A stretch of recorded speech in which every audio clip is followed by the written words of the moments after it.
Forbid का function है, forbid का फंक्शन है तो आपको समझा अच्छा ये बात है। फॉरबिट का पार्ट से टेलीग्राम करना है, मतलब क्या कर टेलीग्राम हैक करना है। टेलीग्राम क्या करते हैं, मीटिंग रिलेटेड वर्क्स जो हम सोचते हैं, हमें वॉलंटरी रिलेटेड जो वर्क्स होते हैं, जो वॉलंटरी वर्क्स होते हैं, काम करते हैं। जो इंपॉर्टेंट वर्क्स होते हैं, हमें बहुत सारा वर्क है, बट इंपॉर्टेंट है राइट। हेलो पाइकॉन्सेप्टियन। हाँ, पाइकॉन्सेप्टियन ये क्या होता है, ये क्या हो गया? देखो, तुम क्या देख रहे हो? पाई कॉन्सेप्ट। किसके सब्सक्राइबर हो? पाई कॉन्सेप्ट के। तुम क्या हुए? मेरे जान हुए, मतलब हार्ट हुए। You are the you guys are the heart of my heart of pie concept ना। You guys are the heart of the pie concept, yes और नॉट? यस।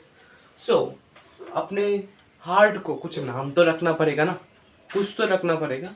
तो तुम्हारा क्या नाम है? पाई कॉन्सेप्टियन, आईआईटियन, पाई कॉन्सेप्टियन। किसका कॉन्सेप्ट क्लियर होता है तुम्हें? पाई कॉन्सेप्ट में क्लियर होता है तो तुम्हारा नाम पाई कॉन्सेप्टियन, ठीक है? याद रखना। हेलो फ्रेंड्स बोलने में क्या, तुम सिर्फ मेरे फ्रेंड्स हो क्या? तुम पाई कॉन्सेप्टियन भी हो, ठीक है? आज हम क्या करेंगे? आज हम कुछ नहीं, आज हम रैपिड रिवीजन। कुछ लोग मुझे बोला कि क्लास 10 का सिलेबस तो मैक्सिमम का मोस्ट ऑफ द स्टूडेंट का क्या हो गया, खत्म हो गया। तो हम रैपिड रिवीजन करेंगे विद इन 30 मिनट्स। कैसे तुम शॉर्ट्स नोट्स के मदद से और मतलब रिवीजन की मदद से तुम एक चैप्टर को खत्म कर सकते हो। रैपिड रिवीजन करेंगे, मतलब रैपिडली रिवीजन करेंगे, ठीक है? चलो, आज का चैप्टर क्या, कंट्रोल एंड कोऑर्डिनेशन है। कंट्रोल एंड कोऑर्डिनेशन मतलब हमारा जो बॉडी है अपने चीज़ों को कैसे कंट्रोल करता है, कैसे कोऑर्डिनेट करता है, कैसे बहुत ऑर्गन्स मिलकर कोऑर्डिनेट करते हैं, उनके बारे में जानेंगे, ठीक है? तो चलो स्टार्ट करते हैं। और थोड़ा स्किप स्किप करके, मतलब लिखेंगे जब तो थोड़ा स्किप कर देंगे, क्योंकि इस विद इन 30 मिनट्स का हमें ख़त्म करना है ये revision series. Okay, rapid revision series. तो शुरू करते हैं।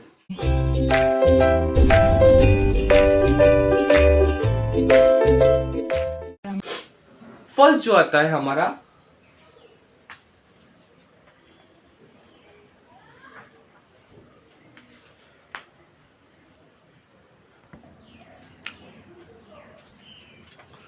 तो फर्स्ट जो आता है कंट्रोल एंड कोऑर्डिनेशन का, हम इस चैप्टर में ह्यूमन प्लांट का पढ़ेंगे। ह्यूमन के कंट्रोल एंड कोऑर्डिनेशन दो तरह के होते हैं, एक नर्वस सिस्टम होता है और एक एंडोक्राइन सिस्टम होता है। प्लांट में हम ट्रॉपिक मूवमेंट पढ़ेंगे और नॉस्टिक मूवमेंट भी तुम्हारे बुक्स में थोड़ा थोड़ा है, बट नॉस्टिक मूवमेंट इतना इंपॉर्टेंट नहीं है रैपिड रिवीजन के लिए। रिवीजन के लिए उतना इंपॉर्टेंट नहीं है। एकदम डिटेल रिवीजन जब करोगे तुम नॉस्टिक रिवीजन कर सकते हो। ट्रॉपिक मूवमेंट हम पढ़ेंगे, ठीक है? अब हम नर्वस सिस्टम के बारे में डिस्कस करते हैं, फिर हम एंड्रोकाइन के बारे में डिस्कस करेंगे, फिर हम प्लांट के ट्रॉपिक मूवमेंट के बारे में डिस्कस करेंगे, ठीक है? यहाँ पर नर्वस सिस्टम हम बोलेंगे। नर्वस सिस्टम किस दो तरह के होते हैं, मतलब टाइप्स 2 है। एक सेंट्रल नर्वस सिस्टम, उसको शॉर्ट फॉर्म में सीएनएस भी बोला जाता है। उस मतलब brain spinal cord associated with central nervous system, तुम्हें याद रखना है। सेंट्रल नर्वस सिस्टम में ब्रेन स्पाइनल कोड एसोसिएटेड होता है। और पेरिफेरल नर्वस सिस्टम मतलब associate with nerves. Peripheral nervous system मतलब जो एसोसिएट विद नर्व्स, और you can say neuron. Okay, and what is neuron? Neuron is a specialized cell responsible for the transmission of electrical signals or information। ये छोटी बच्चे मतलब छोटे class में बोल सकते हैं information, बट यहाँ पर हम बोल सकते हैं electrical signals बा nerve impulse, मतलब और nerve impulse by electrical impulse। ये 3 words हम बोल सकते हैं impulse। ओके, ये है नर्वस सिस्टम का पार्ट, ये है न्यूरॉन। अब हम न्यूरॉन का एक डायग्राम स्टडी कर लें। तो अब हम न्यूरॉन का डायग्राम स्टडी करेंगे। तो डायग्राम में हम मैंने ड्रॉ कर लिया। तो जो एकदम इधर जैसे फाइबर की तरह और यू कैन से गियर की तरह जो निकल रहा है उसको डेंड्राइट्स बोला जाता है। और एकदम मिडिल में न्यूक्लियस है, और न्यूक्लियस के चारों तरफ क्या होता है, साइटोप्लाज्म उसको बोला जाता है, सेल बॉडी और न्यूरोप्लाज्म भी बोल सकते हो तुम। न्यूक्लियस और जिन ये एक्सॉन है जो एकदम थिन कुछ है, थिन फाइबर इसको बोल जाता है, और एलोंगेटेड है उसको बोला जाता है एक्सॉन। एक्सॉन के ऊपर कुछ कोवरिंग है उसको बोला जाता है माइलिन शीट का कोवरिंग। और माइलिन शीट के बीच में कुछ गैप्स होते हैं, उस गैप्स को बोला जाता है नोड ऑफ रेनवियर। ओके, अब हम जो न्यूरॉन और एक न्यूरॉन में बीच में कैसे सिग्नल क्या होता है, ट्रांसपोर्ट होता है, सिग्नल का जो होता है ट्रांसपोर्ट होता है, ट्रांसमिशन होता है, यू कैन से ट्रांसमिशन, वो कैसे होता है वो हम देखेंगे। देखो, हम दो फॉलोइंग न्यूरॉन ड्रॉ कर लिया, मतलब हमारा जो नर्वस सिस्टम है वो एक न्यूरॉन के बाद और एक न्यूरॉन ऐसे कनेक्टेड, जिसके मदद से हमारा जो कोई भी स्टिमुलस, अब बोलो स्टिमुलस क्या होता है, ऐसा चीज जिसके वजह से तुम रेस्पॉन्स करते हो। जैसे तुम्हें एक क्या लाइक कुछ इंसेक्ट ने ऐसे क्या बाइट कर दे, तुम ऐसे ऐसे बाहर ऐसे कर दे तो ना, वो तुम्हें कुछ स्टिमुलस के वजह से तुमने रेस्पॉन्स दिया, ऐसा कुछ समथिंग जिसके वजह से तुम रेस्पॉन्स करते हो, किसी एक्ट करते हो, उसको बोला जाता है स्टिमुलस। जो सराउंडिंग्स में होता है, एनवायरनमेंट से उसको तुम्हें इफेक्ट मिलता है। ठीक है, तो जब भी स्टिमुलस, इसको समझने से पहले हम कुछ समझ लेते हैं, कुछ टर्म जान लेते हैं। Stimulus, receptors, एफेक्टर organs. स्टिमुलस तो समझ में आ गए, स्टिमुलस क्या है। अब रिसेप्टर्स क्या है? स्टिमुलस को जो रिसीव करता है उसको बोला जाता है रिसेप्टर्स। रिसेप्टर्स ये जो इस डेंड्राइट के टिप ऐसे होते हैं, उनको ही बोला जाता है रिसेप्टर्स। हमने स्टिमुलस समझ लिया, रिसेप्टर्स समझ लिया। अब एफेक्टर ऑर्गन्स क्या है? एफेक्टर ऑर्गन्स ऐसा ऑर्गन्स हो सकता है, और सेल हो सकता है, और टिश्यू हो सकता है, जो तुम्हारे स्टिमुलस की वजह से क्या आता है, रेस्पॉन्स आता है। जब हमारा स्टिमुलस ब्रेन पे जाता है, ब्रेन क्या करता है, कुछ रेस्पॉन्स ढालता है। इंसेक्ट कमरा, मारो उसको, हटाओ, हाथ को हटाओ, रिमूव करो हाथ उस जगह से, तो उसको रेस्पॉन्स को इफेक्टर ऑर्गन क्या करता है, एक्ट करता है। लाइक ये मेरे हाथ में इंसेक्ट बाइट किया, मुझे इंफॉर्मेशन ब्रेन में मिला, और ब्रेन रेस्पॉन्स इस ऑर्गन को देगा, हाथ को हटाओ, तो मसल्स को देगा, muscles as a effector organ. ठीक है, तो ये इफेक्टर ऑर्गन्स। अब जब स्टिमुलस हमारे रिसेप्टर्स में आता है, रिसेप्टर इनको इलेक्ट्रिकल सिग्नल और नर्व इम्पल्स और इलेक्ट्रिकल इम्पल्स में कन्वर्ट कर देता है। जब स्टिमुलस यहाँ पर आता है तो इस पे इलेक्ट्रिकल इम्पल्स चला जाता है। इलेक्ट्रिकल इम्पल्स डेंड्राइट से सेल बॉडी में आता है, सेल बॉडी से एक्सॉन में आता है, एक्सॉन से नर्व एंडिंग में चला जाता है। अब ये इलेक्ट्रिकल इम्पल्स, ये नर्व और जो फॉलोइंग नर्व है, मैंने उसके बाद जो न्यूरॉन है, वो एक साथ कनेक्टेड नहीं होते, ऐसे मतलब जुड़े नहीं होते, ऐसे कनेक्टेड नहीं होते, थोड़ा उनमें गैप होता है। उस गैप को बोला जाता है synapse. The microscopic gap between one neuron and another neuron और following neuron is called synapse. Okay, synapse का जो हम ये है साइनेप्स को जूम करें तो ऐसे दिखेगा, इसमें कुछ गैप हो, और इसमें इलेक्ट्रिकल सिग्नल है नर्व एंडिंग में। अब नर्व एंडिंग में ट्रांसमीटर, न्यूरो ट्रांसमीटर क्या करेगा, इस नर्व इम्पल्स को, इलेक्ट्रिकल इम्पल्स व नर्व इम्पल्स को केमिकल इम्पल्स पे, तो केमिकल सिग्नल में कन्वर्ट कर देगा। उसके वजह से इस गैप में वो ट्रेवल करेगा।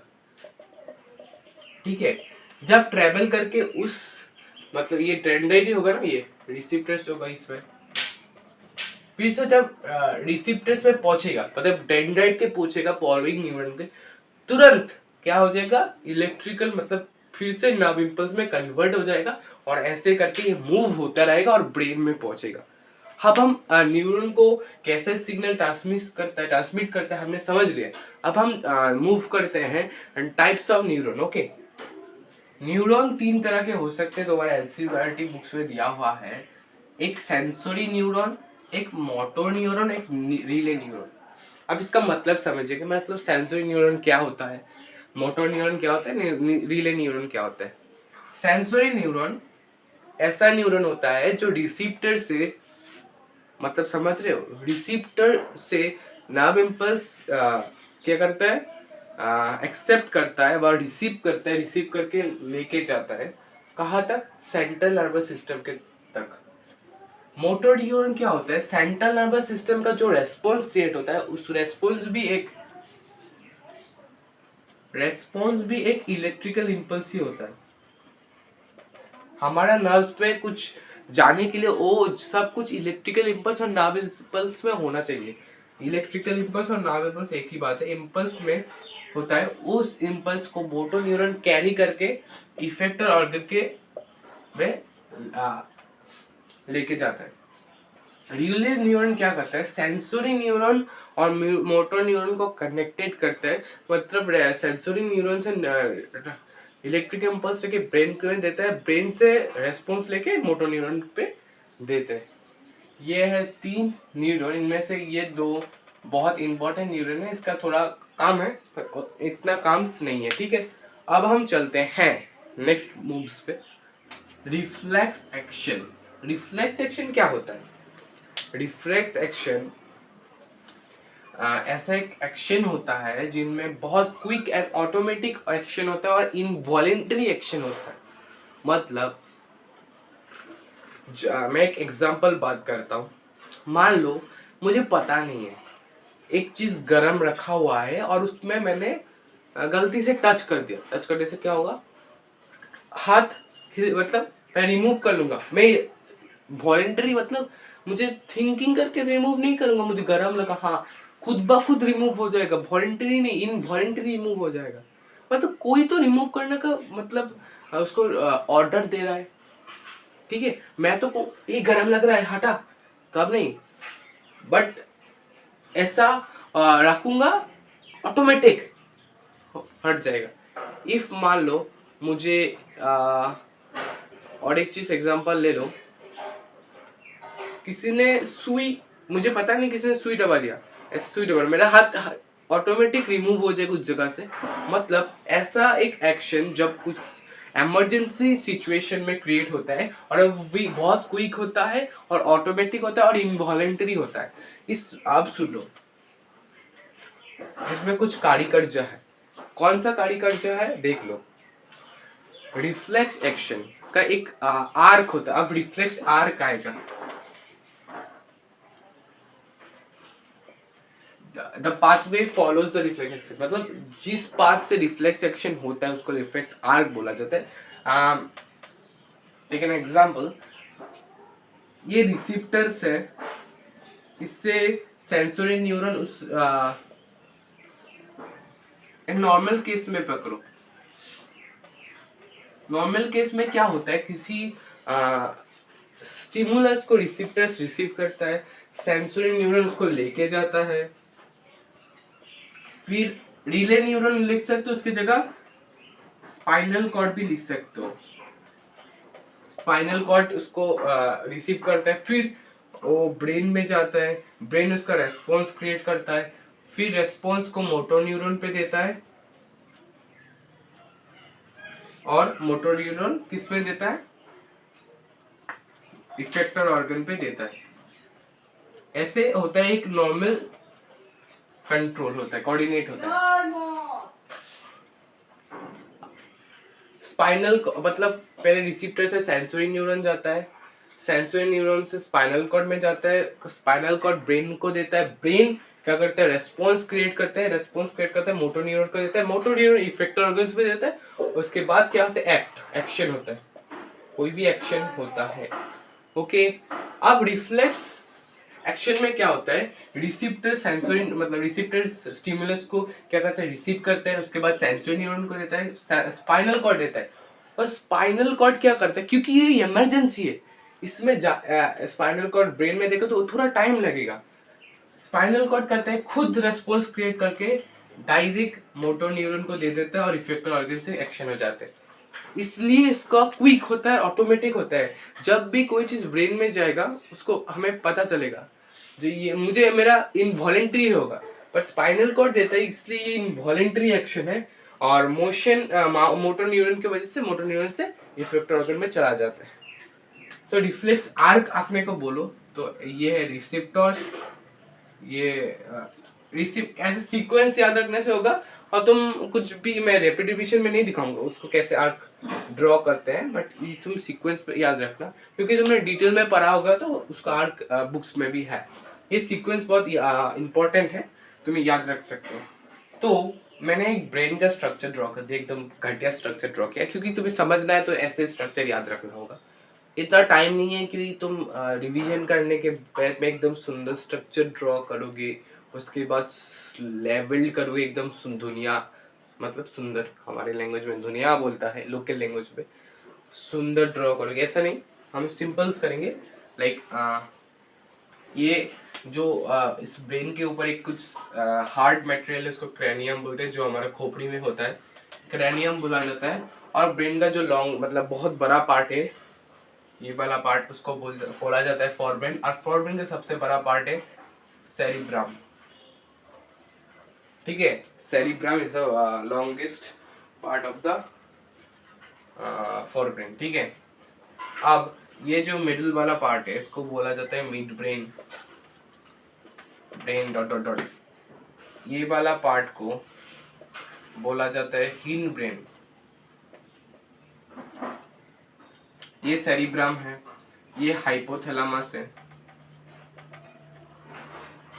समझ में आएगा? तुम सिर्फ नाम याद रख लो, मतलब कहाँ कहाँ है चीज याद रख लो। ये है पिट्यूटरी ग्लैंड, ये भी समझ में आएगा थोड़ी देर के बाद। पिट्यूटरी ग्लैंड, ये है स्पाइनल कॉर्ड, ये है सेरिबेलम, सेरिब्रम और सेरिबेलम, ठीक है। ये तुम्हें याद रखने चीज याद रख लो, और जो रेस्ट ऑफ द थिंग तुम्हें समझ में आ जाएगा। मतलब ये स्ट्रक्चर, इसमें ये है, इसमें ये है, क्यों कॉन्सेप्ट कुछ नहीं समझ में आ रहा है मुझे पता है, जब मैं कुछ नेक्स्ट जो मूव करूंगा उसके बाद सब समझ में आ जाएगा। तो इसको मतलब जगह याद रख, कौन से वाला कौन से जगह में याद रख लो, रिमेम्बर कर लो, फिर जब नेक्स्ट मूव में हम समझ में आ जाएगी। फर्स्ट हम फोरब्रेन का फंक्शन देखेंगे। जब फोरब्रेन का फंक्शन देखोगे तब तुम्हें समझ, अच्छा ये बात है। फोरब्रेन का पार्ट्स है सेरिब्रम और हाइपोथैलेमस, याद कर लो, सेरिब्रम और हाइपोथैलेमस। सेरिब्रम क्या करता है? थिंकिंग रिलेटेड वर्क, जो हम सोचते हैं, हमें वॉलेंटरी रिलेटेड जो वर्क्स होते हैं, जो वॉलेंटरी वर्क्स होते हैं, उसका काम होता है सेरिब्रम का। जो जो इंपॉर्टेंट वर्क्स है वही मैं यहाँ पर करता हूँ, बहुत सारा वर्क्स है, बट मैं जो इंपॉर्टेंट है, that is why it is rapid revision. Hypothalamus controls hunger, sleep cycle, thrust, ये सब कंट्रोल करता है। अब हम मिड ब्रेन का बात करते हैं। मिड ब्रेन क्या करता है? कंट्रोल द मूवमेंट ऑफ आई, हमारा आई का जो मूवमेंट है वो कंट्रोल करता है, और आईलिड का जो मूवमेंट है वो भी कंट्रोल करता है। कौन? मिड ब्रेन करता है। और मिड ब्रेन जो भी काज करता है वो इनवॉलेंटरी होता है, उसमें thinking not involve. Okay, next चलते हैं हिन ब्रेन। हिन ब्रेन का बहुत सारा वर्क्स है, उनको हमें देखना है। जो हिन ब्रेन का फंक्शन है, मतलब हिन ब्रेन का पार्ट्स देख लेते हैं। Cerebrum, pons, medulla oblongata. Pons और मेडुला ऑब्लोंगेटा मैंने शायद तुम लोगों को नहीं दिखाया होगा, तुम एनसीईआरटी बुक्स में जाओ, वहां पर दिखाया होगा। ये पार्ट्स मैंने शायद भूल गया दिखाना, ठीक है। एनसीईआरटी बुक्स खोलो, उसमें एकदम क्लियरली होगा। तुम पोन्स और मेडुला का ऑब्लोंगेटा का जो प्लेस है वो देख लो। सेरिब्लम मैंने दिखाया। सेरिब्लम, बेलम मतलब बैलेंस, याद रखना, बेलम का मतलब बैलेंस।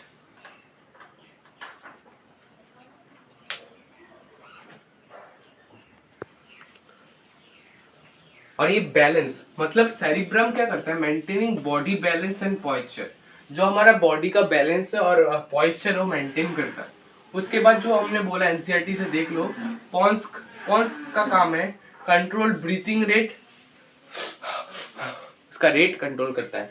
मेडुला ऑब्लोंगेटा, उसको शॉर्ट फॉर्म में मेडुला बोला जाता है, control involuntary actions like blood pressure, BP का मतलब ब्लड प्रेशर, सलाइवेशन, सलाइवेशन खाना देखने मुंह में पानी आ गया क्या, वोमिटिंग, ओ कंट्रोल करता है कौन? हिन ब्रेन। ये involuntary actions like this control करता है। अब हम चलते हैं एंड्रोक्राइन सिस्टम में। जो एंड्रोक्राइन सिस्टम होता है हार्मोन से कंट्रोल किया जाता है, ये सब नर्वस सिस्टम से कंट्रोल किया जाता है। और एंड्रोक्राइन सिस्टम हार्मोनल सिस्टम भी बोला जाता है, उनको हार्मोन से कंट्रोल होता है, ठीक है। मूव कर दे। मैंने बोला एंडोक्राइन ग्लैंड्स का हम कोऑर्डिनेशन देखेंगे। तो एंडोक्राइन ग्लैंड्स ये है, और एंडोक्राइन ग्लैंड से क्या निकलता है, हार्मोन्स निकलता है, और वो हार्मोन्स हमारा कंट्रोल करता है और कोऑर्डिनेट करता है, ठीक है, बॉडी को कोऑर्डिनेट। तो जो फर्स्ट है जो हमारे ब्रेन में था, हाइपोथैलेमस। हाइपोथैलेमस कौन सा हार्मोन रिलीज करता है, रिलीजिंग हार्मोन। रिलीजिंग हार्मोन क्या करता है, उसका फंक्शन क्या है, मैं बोल दे रहा हूँ। रिलीजिंग हार्मोन जो पिट्यूटरी ग्लैंड है उसको स्टिमुलेट करते हैं, मतलब उसको जो पिट्यूटरी ग्लैंड को ग्रोथ हार्मोन जब जो रिलीज करने में उसको क्या करता है, स्टिमुलेट करता है। स्टिमुलेट का मतलब समझ में आया, स्टिमुलेट करता है पिट्यूटरी ग्लैंड को। और पिट्यूटरी ग्लैंड क्या हार्मोन रिलीज करता है, ग्रोथ हार्मोन। और ये ग्रोथ हार्मोन क्या करता है, हमारा डेवलपमेंट ऑफ बॉडी और ग्रोथ ऑफ आवर बॉडी, मतलब उसका क्या काम है, हमारा ग्रोथ करता है बॉडी का। पैनक्रीज, इंसुलिन और ग्लूकाजोन। इंसुलिन और ग्लूकाजोन, इंसुलिन और ग्लूकाजोन का मतलब फंक्शन क्या है, वो लोग क्या करते हैं, regulates the sugar level in blood. और इसमें एक छोड़ गया जो थायरोक्सिन है, thyroxine gland, thyroxine gland, I think thyroxine gland, thyroid gland, उससे थायरोक्सिन निकलता है। थायरॉयड ग्लैंड यहाँ पर होता है, थायरॉयड ग्लैंड, थायरोक्सिन निकलता है। और थायरोक्सिन से क्या करता है, थायरोक्सिन का फंक्शन क्या है, जो हमारे कार्बोहाइड्रेट, फैट्स, उनका रेगुलेट करता है, मेटाबॉलिज्म रेगुलेट करता है, ठीक है। पैनक्रीज बोला, adrenal gland adrenaline hormone release करता है, और ये क्या करता है, ये हार्मोन इमरजेंसी सिचुएशन में prepare body to cope up with emergency situation, okay. टेस्टिसिन में क्या होता है, टेस्टोस्टेरोन रिलीज करता है। और टेस्टोस्टेरोन क्या करता है, हमारा secondary development of secondary sexual characters का डेवलपमेंट करता है। और ओवरीज इन फीमेल एस्ट्रोजन है, और एक हार्मोन है, तुम्हें यही रैपिड रिवीजन में यही पढ़ना है, इंपॉर्टेंस पढ़ना है। एस्ट्रोजन क्या करता है, development secondary sexual characters in female, okay. ये था तुम्हारा एंडोक्राइन सिस्टम। अब हम चलते हैं coordination and control and coordination plants.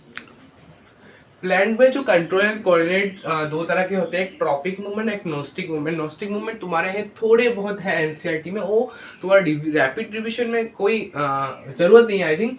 हम ट्रॉपिक मूवमेंट का डिटेल्स में पढ़ेंगे। ट्रॉपिक मूवमेंट्स किस तरह के होते हैं geotropism, phototropism, thigmotropism, chemotropism, hydrotropism. Phototropism क्या होता है, phototropism the bending of plant shoot, जो प्लांट का शूट होता है एकदम टॉप लेवल का स्टीम होता है, उसको शूट बोला जाता है। The bending of shoot towards light और away from light is called phototropism, ठीक है। फिर इसके बाद जियोट्रोपिज्म, प्लांट क्या करता है, the growth of plants part towards gravity or away from gravity is known as geotropism. The plant of the part of the growth of plants parts towards water or away from water is known as hydrotropism. Hydrotropism. उसके बाद है कैमोट्रोपिज्म, the growth of plants parts towards chemical or away from chemical is known as chemotropism. और उसके बाद आता है केमिट्रोपिज्म के बाद थिग्मोट्रोपिज्म। थिग्मोट्रोपिज्म है द ग्रोथ ऑफ प्लांट्स, बोल सकते हो प्लांट्स टुवर्ड्स सपोर्ट, मतलब देखो कोई सपोर्ट है और प्लांट क्या करते हैं, सपोर्ट के चारों तरफ से कॉइल हो जाता है ना, उसको बोलते हैं thigmotropism. The growth of plants towards क्या, support is known as thigmotropism, but tendril भी बोल सकते हो, टुवर्ड्स टिंडिल, ओके। ये हमारा ट्रॉपिक मूवमेंट्स है। अब हम ट्रॉपिक मूवमेंट्स का और एक पार्ट है जो हार्मोनल से होता है। हार्मोनल मूवमेंट मतलब हार्मोन से भी प्लांट का ग्रोथ होता है, वो हम जानेंगे, ठीक है। ये हमारे प्लांट्स हार्मोन्स है, और प्लांट्स हार्मोन के फर्स्ट होता है ऑक्सिन्स। ऑक्सिन का फंक्शन यही है कि ऑक्सीजन प्रोमोट करता है सेल एलोंगेशन इन शूट, मतलब शूट में जो सेल है उसको लंबा करने में हेल्प करता है, और इस ऑक्सिन हार्मोन की वजह से प्लांट में फोटोट्रॉपिज्म हो पाता है। जिब्बारेलिन क्या करते हैं, प्रोमोट्स सेल एलोंगेशन इन स्टीम्स, पूरा स्टीम में सेल एलोंगेशन करने में हेल्प करते हैं। साइटोकाइनिन क्या करते हैं, प्रोमोट सेल डिवीजन, सेल को डिवाइड करने में हेल्प करते हैं। एब्सिसिक एसिड क्या करता है, कॉजेस स्टोमेटा टू ओपन, मतलब causes stomata to closed, stomata को क्लोज करने में हेल्प करते हैं। और इथाइनॉल एक गैशियस हार्मोन, इथाइनॉल एक गैशियस हार्मोन है जो फ्रूट का पकने में, ripping off fruit, promotes food in ripping, okay, promotes ripping in food, ये करता है। आज का लेक्चर नहीं बोल सकते हम, रैपिड रिवीजन यहाँ पर हमने खत्म कर दिया, एकदम रैपिडली किया। कोई भी कुछ डाउट हो तो कमेंट सेक्शन पे आप लिख सकते हैं, और वीडियो अच्छा लगेगा, ये वीडियो अच्छा ही लगेगा, मुझे पता है, मैं बहुत मेहनत की इस वीडियो में।